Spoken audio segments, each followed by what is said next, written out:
Hello बच्चों, पिछले class में आपको हम हैलो एल्केन और हैलो एरीन के बारे में पढ़ा रहे थे। उसमें आइसोमेरिज्म्स पे समाप्त हुई थी बात। फिर से मैं ज़रा सा आइसोमेरिज्म की बात कर लेता हूँ, क्योंकि वैसे तो आइसोमेरिज्म आपने 11th में पढ़ा है, फिर भी कोई बात नहीं है उसको, क्योंकि जितने भी ऑर्गेनिक कंपाउंड हैं सब में कहीं ना कहीं आइसोमेरिज्म समयावता की बात जरूर आएगी, इसलिए हम समयावता पे भी थोड़ी थोड़ी फोकस करते हुए चलेंगे। आज हम समयावता की बात करेंगे किसमें? हैलो एल्केन्स में, यानी आइसोमेरिज्म इन एल्केन। एल्केन में आइसोमेरिज्म क्या होता है, थोड़ा सा पहले हम बात कर लेते हैं आइसोमेरिज्म पे। आप जानते हैं दो या दो से अधिक कंपाउंड जिनका अणुसूत्र समान होता है लेकिन उनके संरचना सूत्र अलग होते हैं, या उनके भौतिक और रासायनिक गुण एक दूसरे से भिन्न होते हैं, एक दूसरे के समायवी कहलाते हैं, उसी घटना को हम समयावता कहते हैं। जैसे उदाहरण के लिए एक ही अणुसूत्र से हम दो यौगिकों का निर्माण कर रहे हैं। जैसे अणुसूत्र है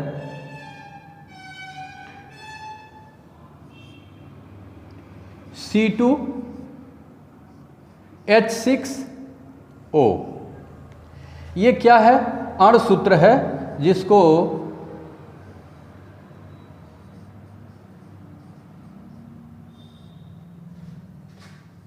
C2H6O। अगर हम इससे फॉर्म करना चाहें तो दो कंपाउंड फॉर्म हो जाएंगे। एक कंपाउंड एल्कोहल का होगा CH3CH2OH, और दूसरा कंपाउंड ईथर का होगा CH3OCH3। अब देखिए, इसी आधार पे हम हिंदी में या अंग्रेजी में जैसे भी परिभाषा देना चाहें आप दे सकते हैं। Two or more compounds that having same molecular formula are called as isomer to each other, and this phenomenon is called as isomerism। यानी आइसोमेरिज्म वह एक घटना है या वह गुण है जिसमें दो या दो से अधिक कंपाउंड, दो से अधिक भी हो सकते हैं, दो या दो से अधिक कंपाउंड जिनका अणुसूत्र तो समान होता है, जैसे यहाँ पे है, मॉलिक्यूलर फार्मूला उनका सेम होगा, बट डिफर इन फिजिकल और केमिकल प्रॉपर्टीज और स्ट्रक्चरल आइसोमर, ए स्ट्रक्चरल फार्मूला। अब ये एल्कोहल है और ये ईथर है, दोनों की केमिकल प्रॉपर्टी तो डिफर होगी, स्ट्रक्चरल डिफरेंस भी आपको दिखाई दे रहा होगा। इसमें फंक्शनल ग्रुप OH है, एल्कोहल है, इसमें फंक्शनल ग्रुप ऑक्सीजन है, यानी ये ईथर है। आप जानते हैं इसका उपयोग अन्य जगहों पे होता है और इसका उपयोग अन्य जगह, क्योंकि दोनों के गुण एक दूसरे से पूर्णतया भिन्न हैं। बस मैं अब बात करना चाहूँगा कि अब आपको एक आउटलाइन तो आइसोमेरिज्म के बारे में हो गई होगी। दो या दो से अधिक कंपाउंड जिनका अणुसूत्र समान होता है लेकिन उनके स्ट्रक्चरल फार्मूले या उनके भौतिक रासायनिक गुण एक दूसरे से भिन्न होते हैं, वो एक दूसरे के समायवी या आइसोमर कहलाते हैं, और इसी घटना को हम समयावता या आइसोमेरिज्म कहते हैं। अब बात आती है आइसोमेरिज्म इन एल्केन। एल्केनों में कौन से आइसोमेरिज्म पाए जाते हैं और कौन कौन से आइसोमेरिज्म पाए जाते हैं, इस पे हम लोग चर्चा करेंगे। तो बच्चों, एल्केनों में जो आइसोमेरिज्म पाया जाता है वो पहला तो चेन आइसोमेरिज्म होता है, यानी जो डिफरेंस आता है दोनों में वो चेन की वजह से होता है। जैसे एक उदाहरण मैं दे रहा हूं आपको,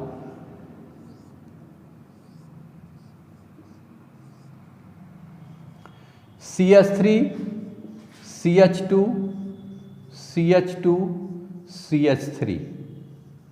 अब एक्चुअली ये 4 कार्बन की नॉर्मल चेन है, तो इसको हम कह सकते हैं कि ये N ब्यूटेन है। अभी हम एक कंपाउंड बना रहे हैं CH3 CH CH3 CH3। अब अगर इन दोनों कंपाउंड का मॉलिक्यूलर फार्मूला देखा जाए तो क्या है, C4 और H8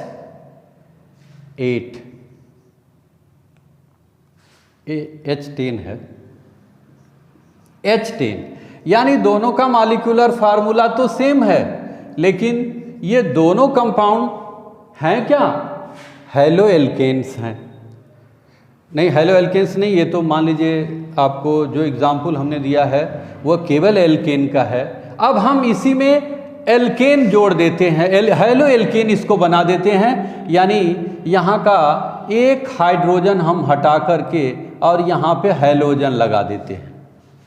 उसी तरह से यहाँ का एक हाइड्रोजन हम हटा करके और हैलोजन बना देते हैं। अब ये एग्जाम्पल किसका हो गया, हेलो एल्केन के हो गए।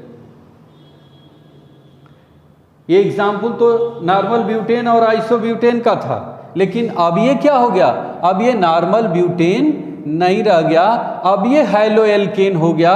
और ये भी हेलो एल्केन है, लेकिन दोनों के स्ट्रक्चर में डिफरेंस आ गया।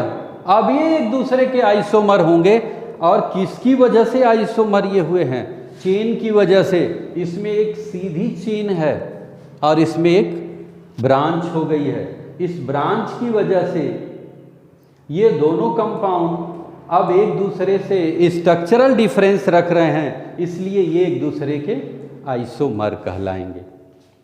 दोनों का चूंकि अणुसूत्र यानी मॉलिक्यूलर फार्मूला सेम है,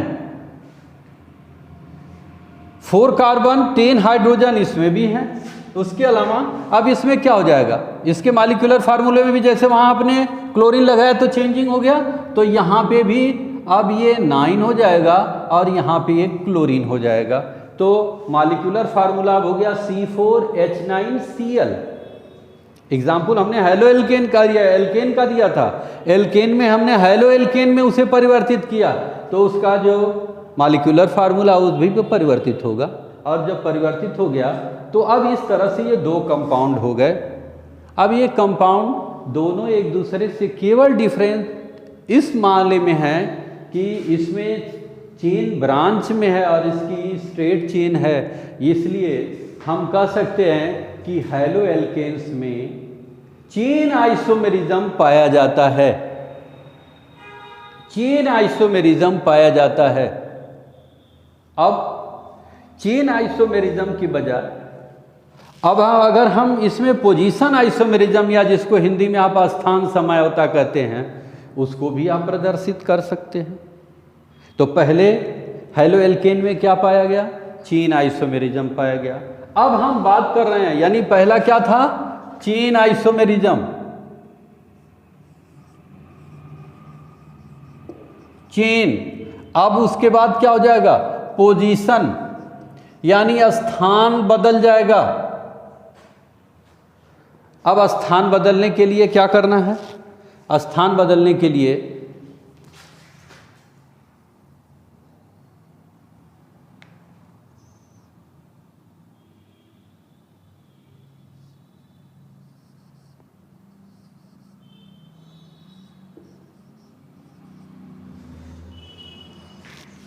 अब इस एग्जाम्पल में आप देखिए, अभी भी दोनों का मॉलिक्यूलर फार्मूला सेम है, यही मॉलिक्यूलर फार्मूला है, लेकिन डिफरेंस क्या हो गया, यहां ये कार्बन नंबर 1 पे क्लोरीन लगा हुआ है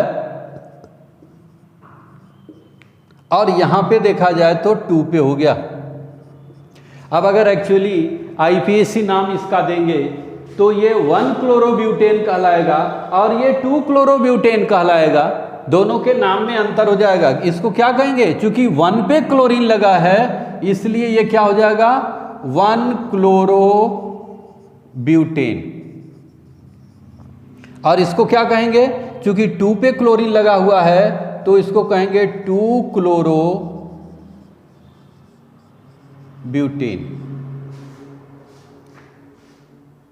अब ये क्या आइडेंटिफाई कर रहा है? पोजीशन को आइडेंटिफाई कर रहा है, क्योंकि पहले तो चेन की वजह से इनके मॉलिक्यूलर फार्मूले में, स्ट्रक्चरल फार्मूले में डिफरेंस हो रहा था। अब इसमें पोजीशन की वजह से चेंजिंग आ रही है, इसलिए पहले तो चेन आइसोमेरिज्म हो गया, अब पोजीशन आइसोमेरिज्म हो गया। उसके अलावा अगर हम डिटेल में और जाएं तो आप कह सकते हैं कि ऑप्टिकल आइसोमेरिज्म भी इसमें आप प्रदर्शित कर सकते हैं। हैलो एल्केन में आप ऑप्टिकल आइसोमेरिज्म भी प्रदर्शित कर सकते हैं। वो कैसे? ऑप्टिकल आइसोमेरिज्म, चेन आइसोमेरिज्म हो गया, पोजीशन आइसोमेरिज्म हो गया, अब अगला है ऑप्टिकल आइसोमेरिज्म। अब मैं ऑप्टिकल आइसोमेरिज्म आपको बताना चाहूँगा, जिसमें मॉलिक्यूलर फार्मूला सेम होगा। डिफरेंस क्या होगा? डिफरेंस ये होगा कि एक प्लेन पोलराइज्ड लाइट को अपोजिट डायरेक्शन में रोटेट कराएगा और दूसरा प्लेन पोलराइज्ड लाइट को उसके अपोजिट डायरेक्शन में रोटेट कराएगा। क्योंकि ऑप्टिकल आइसोमेरिज्म आप क्या कहते हैं? टू और मोर कंपाउंड, जिसके मॉलिक्यूलर फार्मूले तो सेम होते हैं, लेकिन डिफरेंस क्या होता है? उसकी ऑप्टिकल एक्टिविटी चेंज हो जाती है। ऑप्टिकल एक्टिविटी चेंज होने का मतलब क्या है? एक प्लेन पोलराइज्ड लाइट को राइट साइड में रोटेट कराएगा तो दूसरा प्लेन पोलराइज्ड लाइट को लेफ्ट साइड में रोटेट कराएगा, यानी एक क्लॉकवाइज डायरेक्शन में रोटेट कराएगा और दूसरा एंटी क्लॉकवाइज डायरेक्शन में रोटेट कराएगा। एग्जाम्पल मैं लेता हूं,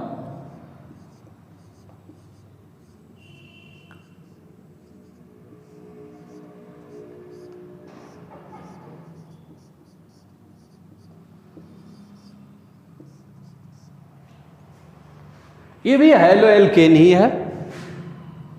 अगर यहां पे हम एक मिरर लगा दें, ये क्या है? मिरर है, दर्पण है। मिरर लगा दे तो जो इधर का कंपाउंड होगा वो मिरर इमेज बनेगा। मिरर इमेज बनेगा तो क्या हो जाएगा?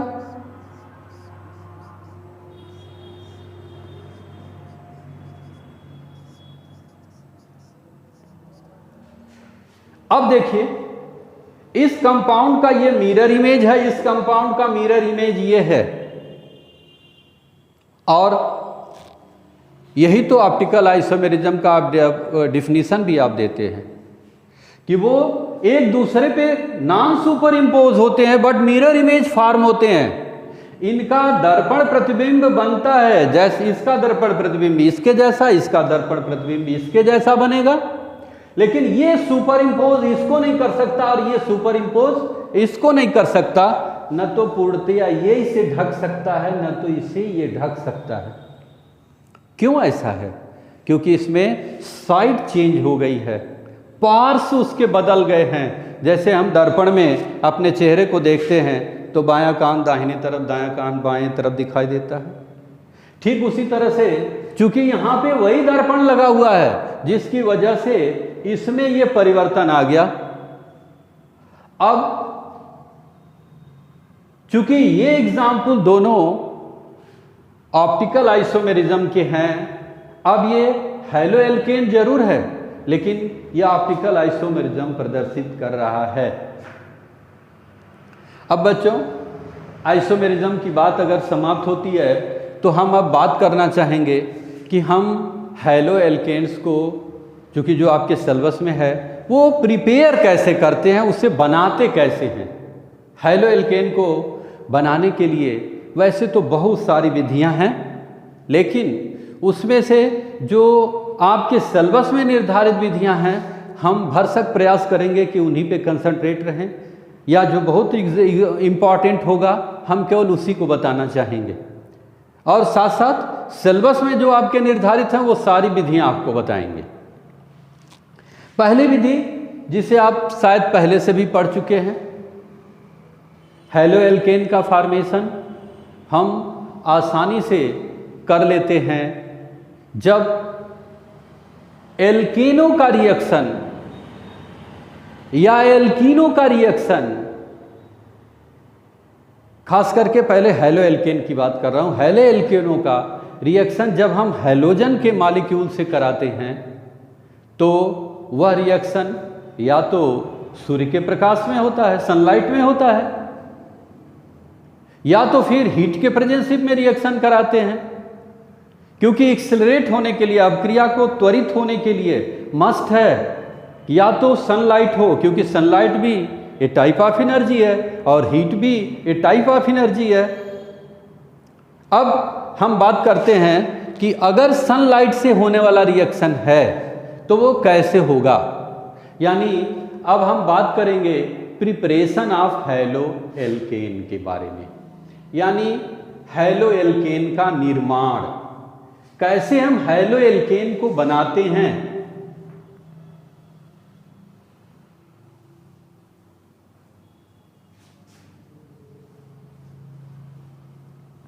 हैलो एल्केन का निर्माण, प्रिपरेशन ऑफ हैलो एल्केन।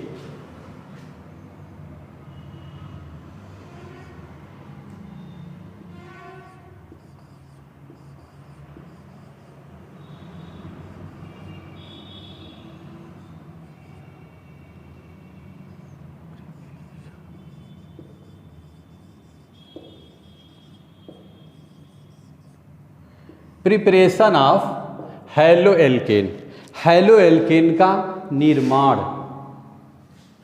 इसमें जब हम एल्केनों से, सबसे पहला निर्माण इसमें किससे है?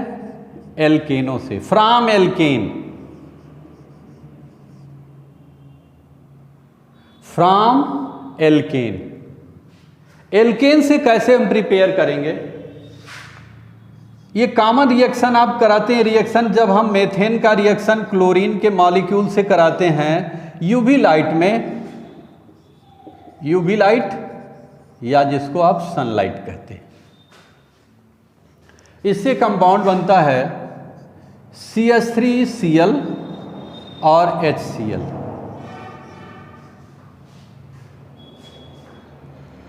देखने में तो ये बड़ा कॉमन सा रिएक्शन है। ये चूंकि है क्या, एल्केन है, रिएक्शन आप किससे करा रहे हैं? हैलोजन के मॉलिक्यूल से करा रहे हैं। बन क्या रहा है? हैलो एल्केन बन रहा है।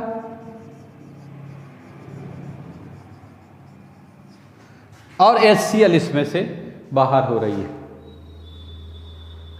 एक्चुअली ये रिएक्शन 3 स्टेप में प्रोसीड होता है।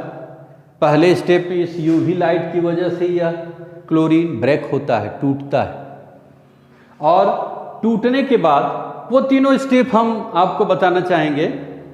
पहले स्टेप में, या उसी को आप मैकेनिज्म भी कहते हैं कि इस रिएक्शन का मैकेनिज्म क्या होता है, क्योंकि इस रिएक्शन के मैकेनिज्म को दिया जा सकता है, आसानी से दिया जा सकता है।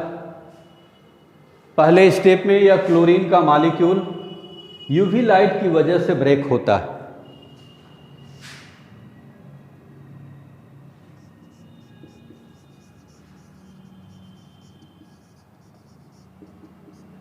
मैकेनिज्म में फर्स्ट स्टेप इसका क्या है, या इसको हम स्टेप फर्स्ट भी कहते हैं, या फॉर्मेशन ऑफ फ्री रेडिकल भी कहते हैं। वैसे रिएक्शन फ्री रेडिकल के थ्रू भी होता है और आयनिक मैकेनिज्म भी इसका होता है, लेकिन फिलहाल फ्री रेडिकल से हम आपको रिएक्शन को बता रहे हैं। क्योंकि वो Cl2 जो क्लोरीन और क्लोरीन के बीच में ये पेयर ऑफ इलेक्ट्रॉन से बॉन्डेड है, इस पे जब हम यूवी लाइट देते हैं तो ये बीच से ब्रेक करता है। होमोलिटिक क्लीवेज इसका होता है। एक सिंगल इलेक्ट्रॉन इसका और एक सिंगल इलेक्ट्रॉन इसके पास आ जाता है। इस प्रकार ये 2 क्लोरीन फ्री रेडिकल बन जाते हैं। ये क्या बन जाता है? फ्री रेडिकल बन जाता है, फ्री रेडिकल बन जाता है। अब आप जानते हैं free radical are more reactive. Free radical बहुत ही ज़्यादा रिएक्टिव होता है, क्रियाशील होता है, और वही फ्री रेडिकल जो बना हुआ है अब वो मेथेन के साथ रिएक्शन करता है। यानी स्टेप 2 जो अब होता है, जिसको आप चेन प्रोपेगेशन कहते हैं। जैसे इसको आप स्टेप 1 को क्या कह रहे थे? Formation of free radical. उसी तरह से स्टेप 2 इसका जो है, स्टेप 2 क्या है? अटैक ऑफ फ्री रेडिकल या चेन प्रोपेगेशन। चेन को अब प्रोपेगेट करना है, आगे बढ़ाना है, इस रिएक्शन को आगे बढ़ाना है।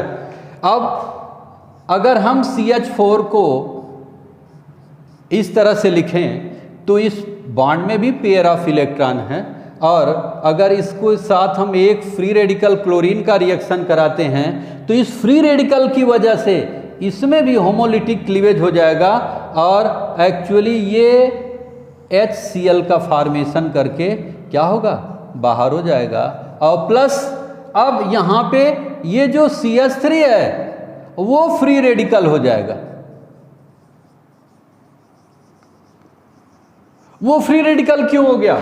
क्योंकि ये जो सिंगल इलेक्ट्रॉन है वो अब किसके पास आएगा? कार्बन के पास आएगा। अब इस सिंगल इलेक्ट्रॉन की वजह से अब ये फ्री रेडिकल हो गया। अब तीसरा स्टेप, स्टेप 3, जो चेन टर्मिनेशन स्टेप होता है, जहां पे रिएक्शन ओवर होने को होता है। ओवर होने का मतलब क्या है? इस रिएक्शन में फॉर्म हुए जितने भी फ्री रेडिकल होते हैं वो सारे फ्री रेडिकल एक दूसरे के साथ जुड़ जाते हैं। अब इस रिएक्शन में अभी आपको तो दिखाई दे रहा है कि यहाँ पे 2 क्लोरीन फ्री रेडिकल थे, 1 यूज हुआ और 1 बचा हुआ है। अब इस फ्री रेडिकल को, CH3 फ्री रेडिकल को अगर इस क्लोरीन फ्री रेडिकल से जोड़ दिया जाए तो ये क्या हो जाएगा? CH3Cl हो जाएगा, यानी CH3Cl का फॉर्मेशन हो गया।